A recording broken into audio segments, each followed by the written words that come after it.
सभी लोगों को जय हिंद। मैं हवलदार कुशाल सिंह। आप देख रहे हैं मेरा यूट्यूब चैनल सत्य तर्क और तथ्य, यानी अंग्रेजी में कहते हैं इसको ट्रूथ लॉजिक एंड फैक्ट्स। वैसे ट्रूथ हमेशा ट्रूथ होता है, ट्रूथ इज़ ओनली ट्रूथ। लेकिन ट्रूथ को अगर तर्क और तथ्य के साथ बयान किया जाए तो वो सभी को अच्छा लगता है। जैसा कि आप लोग सभी जानते हैं कि असम राइफल के गिने चुने कुछ लोगों ने अपने अपने यूट्यूब चैनल बनाए हैं, जिनमें वे असम राइफल की वास्तविक समस्या और समाधान के उपाय को दिखा रहे हैं अपने अपने हिसाब से। इसमें प्रमुख चैनल है जिनके पास सबसे ज़्यादा सब्सक्राइबर हैं, वो है अरेवा के पुराने जनरल सेक्रेटरी और वर्तमान में प्रेसिडेंट सूबेदार भीटी नायर साहब, जिनके पास सबसे ज़्यादा सब्सक्राइबर लगभग 21,000 के आसपास उनके सब्सक्राइबर हैं।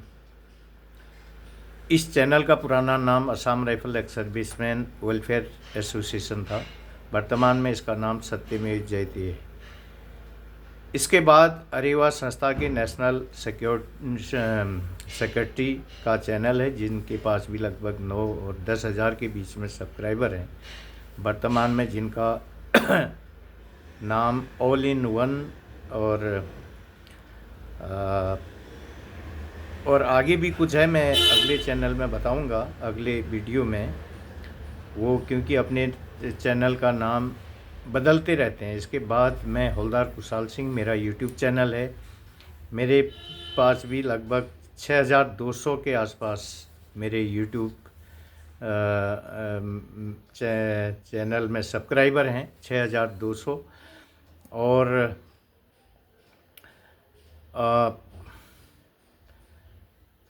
इससे पहले इस चैनल का नाम था आर्म्ड फोर्स वेटरन्स कॉन्साइंस, जिसका हिंदी में मतलब होता है सशस्त्र सेवा बलों के अंतरात्मा की आवाज़।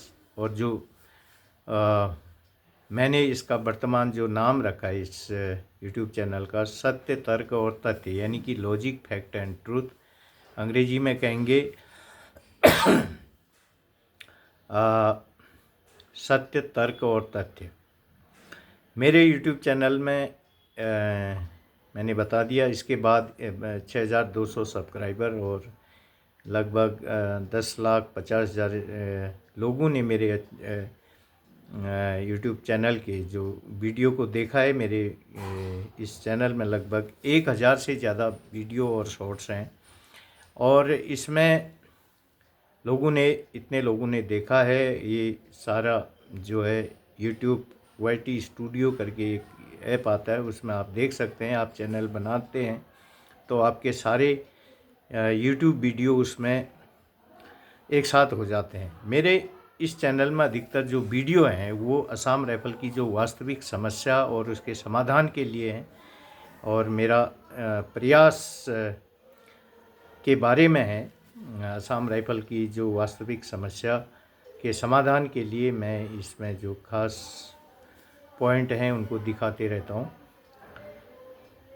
इसके अलावा इसके बाद अभी मैंने कुछ समय पहले हमारे असम राइफल के भूतपूर्व सूबेदार मेजर, भूतपूर्व सेवानिवृत्त रमेश राम साहब ने भी अपना एक यूट्यूब चैनल बनाया है, और उनके पास भी लगभग 1,500 से ज़्यादा सब्सक्राइबर हैं, और कई व्यूअर हो गए हैं। मैं अभी उनका उसको देखूंगा एक बार, और उसके बाद फिर और भी मैं बताऊंगा उनके चैनलों के सभी के मैं नाम, उनका कितने व्यूअर हैं, कितने क्या हैं, क्या सब मैं बताऊंगा अगले वीडियोज़ में। तो सूबेदार मेजर रमेश राम साहब भी असम राइफल की समस्या और समाधान संबंधित वीडियो बनाते हैं। इसके बाद वर्तमान में मैं देख रहा हूँ कि Assam rifle ex serviceman association के जो कानपुर क्षेत्र के जो सेक्रेटरी हैं हवलदार सोने लाल, उन्होंने भी चैनल बनाया है, उनके 600 से ज़्यादा सब्सक्राइबर उनके भी हो गए हैं। उनके चैनल का नाम भी न्यूज़ सच तक है। बहुत अच्छी बात है, खाली दिमाग शैतान का घर होता है। कुछ ना कुछ अपनी एबिलिटी के अनुसार हमें करना आवश्यक है और ज़रूरी है। आज मैं इस वीडियो में असम राइफल की जो सेवा, त्याग, पराक्रम, शौर्य और बलिदान का जो तुलनात्मक अध्ययन, जो विश्लेषण करूंगा, यानी कि फैक्ट, जो कि यानी कि comparative study and fact analysis जिसको कहते हैं, तुलनात्मक अध्ययन और जो फैक्ट विश्लेषण, यानी तथ्य और विश्लेषण, ये तुलना मैं करूँगा जम्मू कश्मीर स्पेशल फ्रंट, जम्मू कश्मीर जो लाइट इन्फेंट्री रेजिमेंट, जो कि पहले एक मलेशिया फ़ौज थी, इसके अलावा और बाद में ये MOD आर्मी में कन्वर्ट हुई।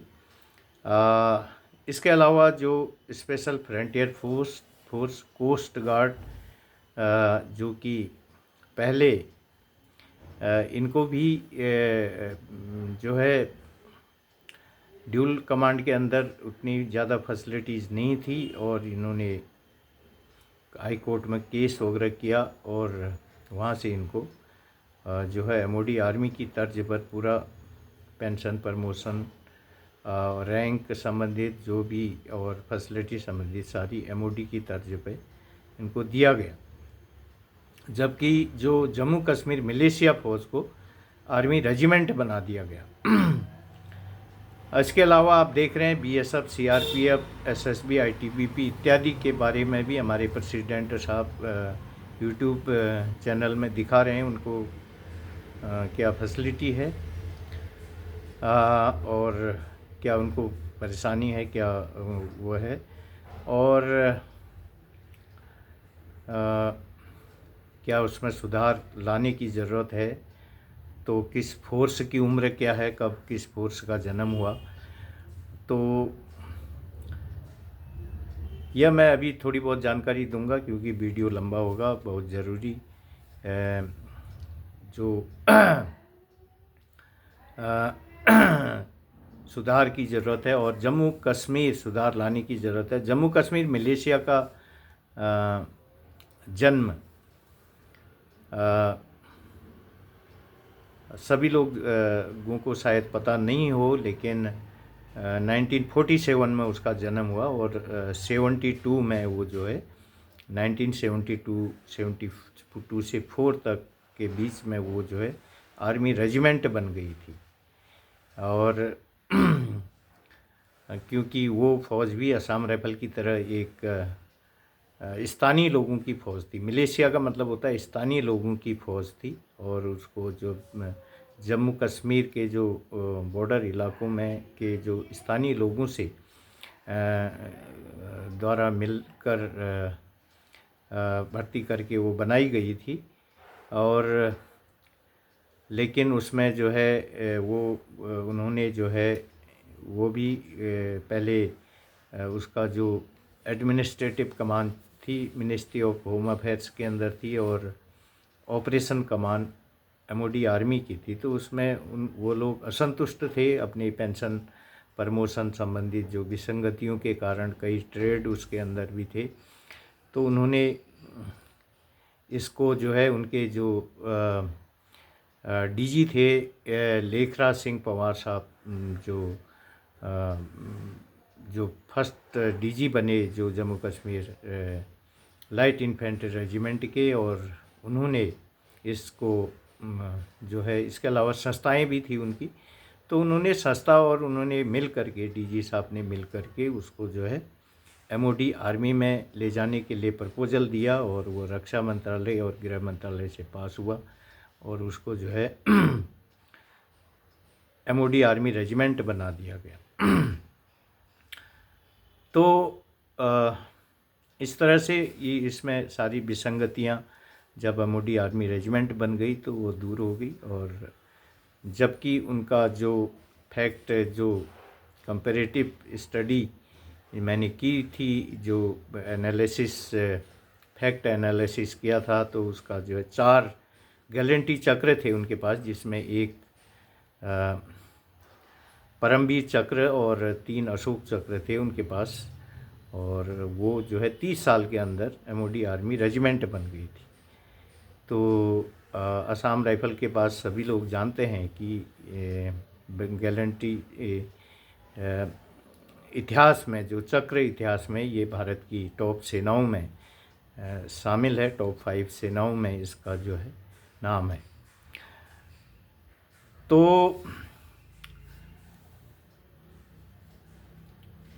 तो आज मैं इस वीडियो में जो है असम राइफल की जो वास्तविक समस्या के बारे में, जो तर्क, तथ्य और सत्य है, क्योंकि सभी का मौलिक हक है। सभी लोग जानते हैं कि मेन उद्देश्य वीडियो लंबा हो जाएगा, मैं इसको आगे भी जो इसका जो कंपैरेटिव स्टडी और फैक्ट, ट्रुथ और एनालिसिस के बारे में अगले वीडियो में भी मैं बताऊंगा। और क्योंकि सभी लोगों का मौलिक हक है, क्योंकि असम राइफल में आप सभी लोग जानते हैं विभिन्न जो ट्रेड वर्ग है, एडमिनिस्ट्रेशन ट्रेड, ऑफिशियल ट्रेड और जर्नल ड्यूटी ट्रेड, जो कि ऑपरेशनल ट्रेड, 3 किस्म के असम राइफल में जो ट्रेड हैं, खासकर 3 वर्गों में इसको भी मैं कहूँगा कि ये खासकर जो ऑपरेशनल ट्रेड, एडमिनिस्ट्रेटिव ट्रेड और ऑफिशियल ट्रेड। तो जो एडमिनिस्ट्रेटिव और ऑफिशियल ट्रेड थे, ये जो है 1986 से पहले जो असम राइफल में जो व्यवस्था थी प्रमोशन संबंधित खास, वो उसमें थोड़ा गड़बड़ी थी, क्योंकि जो है उसमें जो हमारे खासकर जो ऑफिशियल ट्रेड है, जो क्लर्क है, इनका जो प्रमोशन था वो बहुत लेट होता था, क्योंकि जो इनका जो भर्ती होती थी वो लेफ्टिनेंट राइटर में होती थी, जबकि सीएपीएफ के अंदर जो की मिनिस्ट्री ऑफ होम अफेयर्स के अंदर आती है, उसके अंदर जो प्रमोशन है वो डायरेक्ट, जो एक हवलदार क्लर्क है तो या नेक्स्ट सूबेदार एएसआई रैंक में उनका होता है, जिसका एएसआई या एसआई रैंक में होता है कई उसमें। तो इस कारण से ये लोग असंतुष्ट थे। तो इनका भी जायज़ वो था कि भाई जब एमएचए के अंदर हम भी जब एडमिनिस्ट्रेटिव कंट्रोल के अंदर हैं, तो इन्होंने ये असंतुष्ट थे। उसके बाद 1986 में इसके बारे में जो क्या हुआ, जो भी इसके बारे में आवाज़ उठी, आप सभी लोग जानते हैं।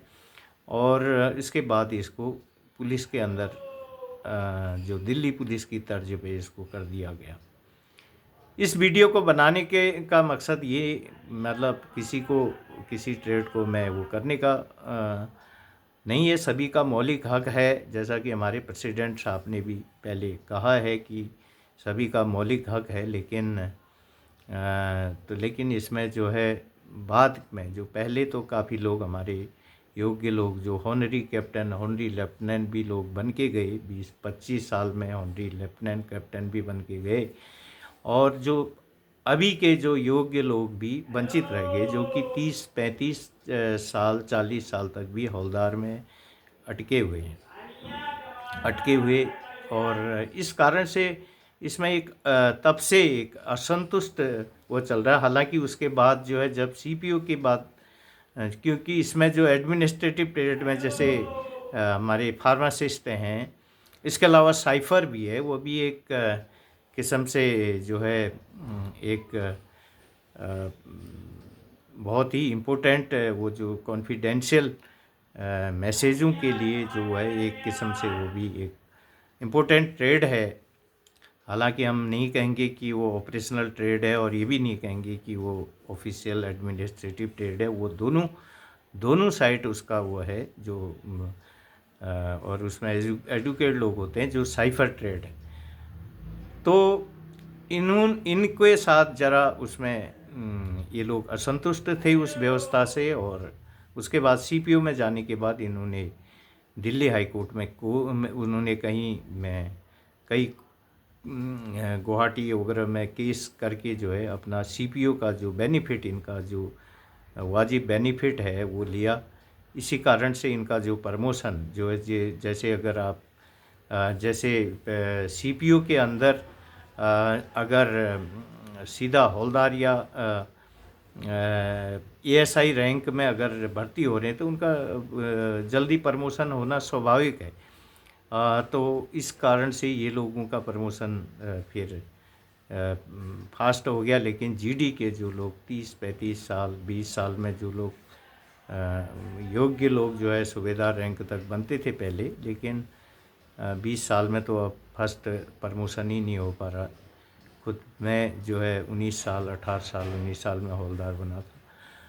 तो इस तरह से ये जो है असंतुष्टि है। लेकिन आज भी जो प्रमोशन के साथ साथ जो भी लोगों की जो मेन समस्या है कि उनकी जो बेसिक पेंशन है नए के बराबर उसको लाया जाए। 1 रैंक 1 पेंशन भी एमओडी ऑपरेशनल कमांड के अंदर असम राइफल को नहीं मिली।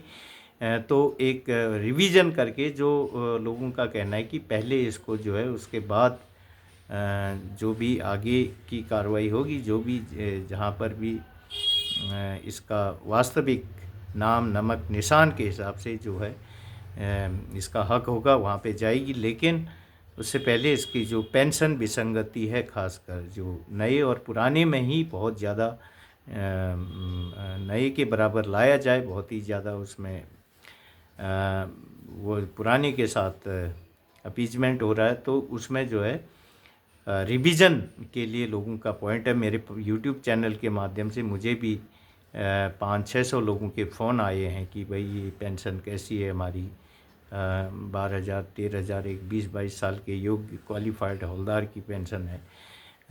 तो इसीलिए जो है ये मेन सबसे पहला जो मेरे पास, वैसे सभी ये मुद्दे हैं पेंशन, प्रमोशन, भूतपूर्व सैनिक सुविधा संबंधित, और मैं किसी के साथ मैं चाहता हूँ कि सभी लोग चाहते हैं कि अन्याय न हो, किसी के साथ अपीजमेंट न हो और सभी को उनका जायज़ हक मिले जो संभव है। और क्योंकि ड्यूल कमांड है तो ड्यूल कमांड में हर चीज़ संभव है, कैंटीन मेडिकल तो दोनों का सभी का हक है उसमें, क्योंकि ओवरऑल कमांड जो है एमओडी आर्मी की है। तो वो जो कैंटीन और मेडिकल फैसिलिटी जो ईसीएचएस फैसिलिटी तो मिल ही रही है। तो मेन जो पेंशन, बेसिक पेंशन रिवीजन संबंधित समस्या है, और इसके साथ प्रमोशन और जो भी भूतपूर्व सैनिक सुविधा संबंधित जो असंतुलन है, इस वजह से असम राइफल के लोग असंतुष्ट हैं। और मुझे आशा है आने वाले समय में हम ये वीडियो बनाएंगे और भी इसका हम लिखित में भी देंगे, और जो है ताकि सभी लोगों को उनका जायज़ हक मिल सके।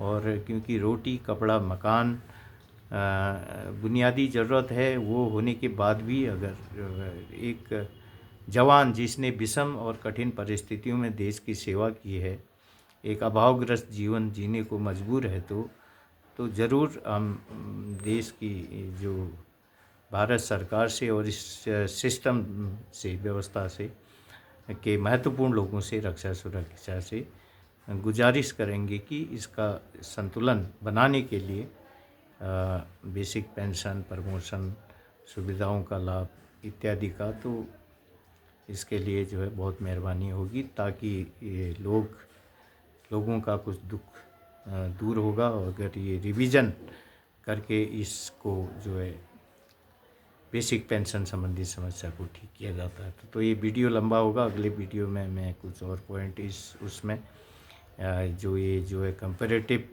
जो स्टडी है, जो फैक्ट एनालिसिस है, ये करूँगा, और ताकि सभी लोगों को उनका जायज़ हक मिल पाएगा। और धन्यवाद, आज के लिए इतना ही। वीडियो को शेयर करें आसाम राइफल के अधिक से अधिक लोगों तक।